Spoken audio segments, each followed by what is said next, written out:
Hello, everyone. I'm Thom Robertson. When this coronavirus disruption started, I just bought a beef jerky variety pack, and so I started this vlog to eat some and talk a lot. Well, I finished that bag, and vast numbers of fans responded. Okay, it was my wife and a few friends, but by hugely popular acclaim, I procured more beef jerky variety packs, and I'm going to eat more and make more videos while I do it.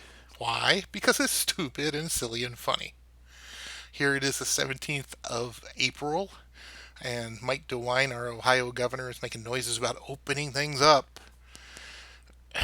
We still have a long way to go in this whole thing, and we're all in it together, and I hope everybody's safe and being safe. Um, but what I want to start off with is our pick of the day. Why don't we throw this on the screen? So, this is a screenshot, I think, from an old Xbox game called Viva Pinata. And at the time I played a lot of it, I loved it because it was so incredibly different. The pinata thing was very colorful and fun and kid oriented, sure, but it was a game trying to straddle the line between cute and sim.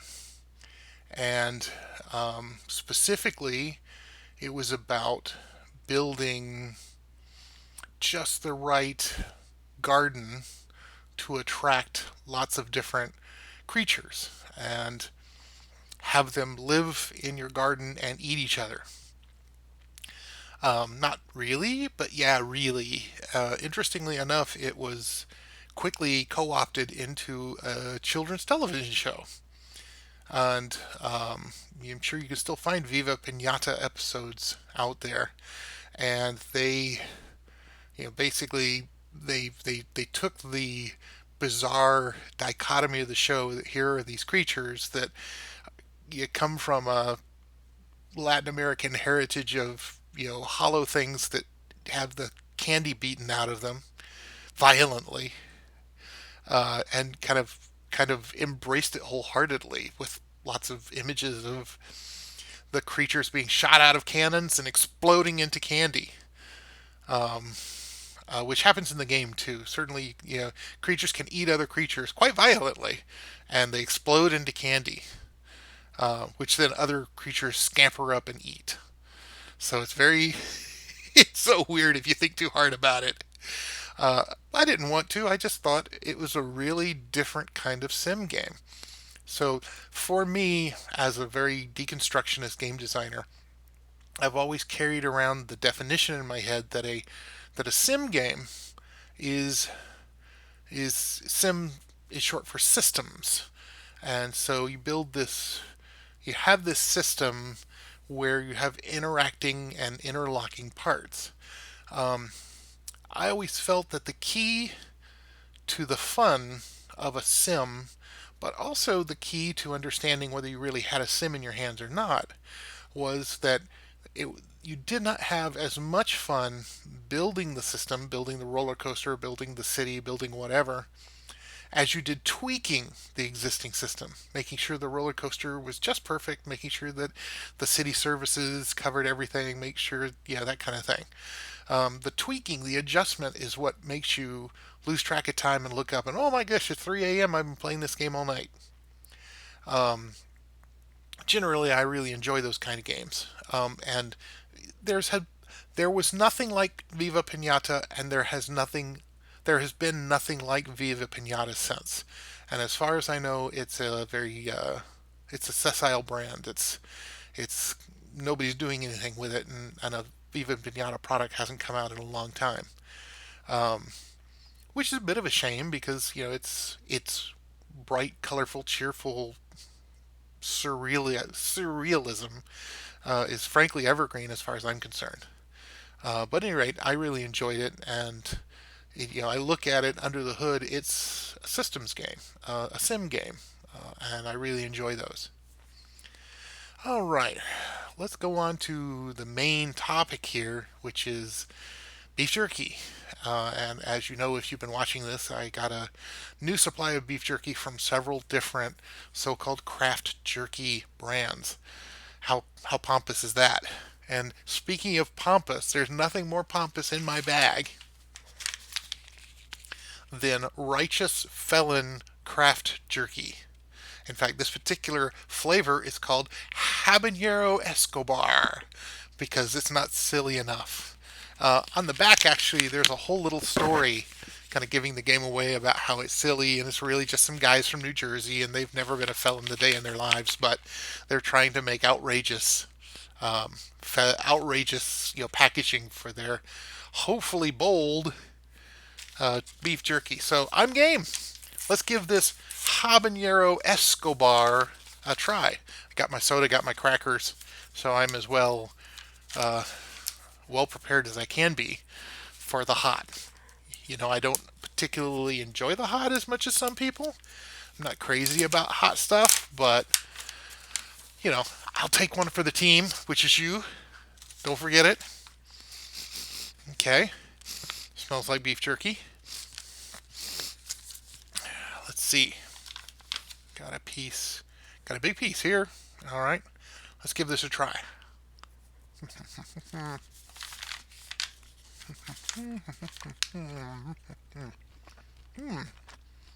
Okay. There's some heat already. Definitely got the pepper vegetable flavor. Ooh. And the heat's coming. Heat's coming on strong. Thank goodness I have soda. All right. Well, the pepper is all day long with this. There's no doubt. Woo! Maybe the hottest that we've ever tasted on this channel. Um, and it's definitely the habanero, the peppery kind of hot. Um, Definitely got that flavor of habanero. Definitely got that flavor of chili pepper. Um, Burning the roof of my mouth. It was fairly. It wasn't dry. It was fairly gentle, chewable beef jerky. Whew. But man, kicked me straight in the mouth, which of course is exactly what it advertised. If I wanted bold, I got bold. And again, tastes very Texas, very chili, very. It's like I literally just ate a pepper myself, with no meat in between. Just ate the pepper. That's what it tastes like to me. Whew, burning, burning. So, how exciting! All right, so let's open up the old mailbag.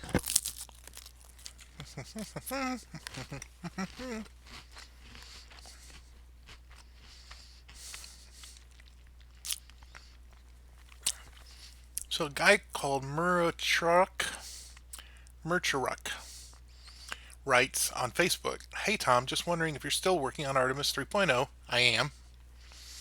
And whether you're planning to implement full 3D maneuvering in an upcoming video." Well, I'm not sure if I'm going to make a video about it or if I am when, but as far as full 3D maneuvering, the blanket answer is yeah, sure. There's no doubt that I can do it. In Artemis 2, I certainly did it for the fighters. So my feeling is, and I think everyone would probably agree with me, that I should implement full 3D maneuvering in all the ships in Artemis 3, and then structure the game in such a way that, for capital ships at least, you can just turn on um, a kind of maneuvering that lets you feel like the old ways, submarine maneuvering, where you kind of maneuver around on a flat plane. But you can also turn it off if you want to and just go full 3D. Now, having said that, that's hot stuff.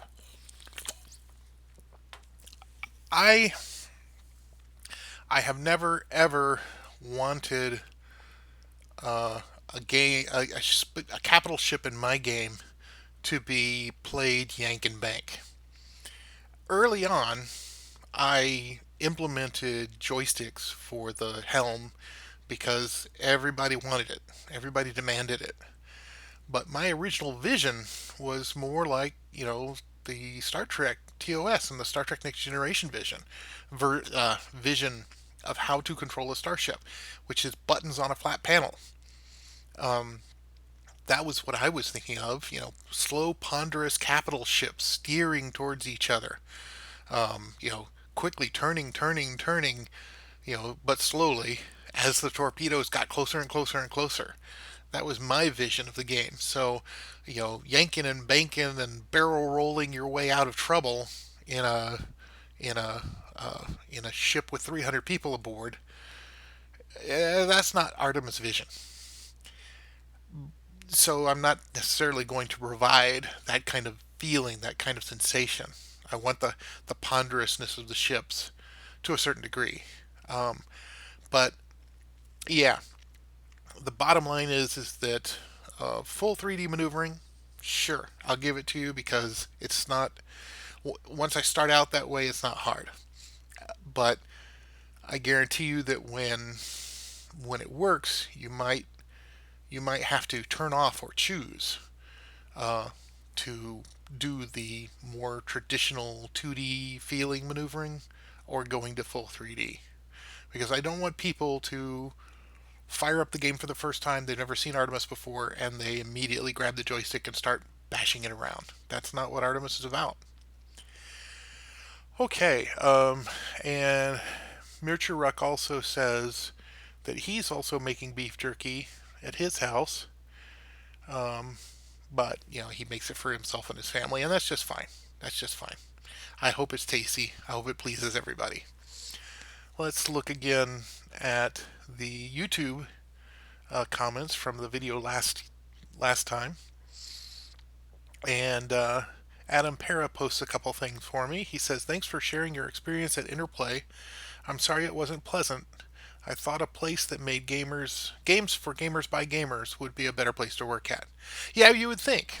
However, um, I learned throughout my video game career a very important, a great truth that was really cemented while I was at Interplay, which was that the experience that game developers have developing a game has absolutely nothing to do with your experience playing that game.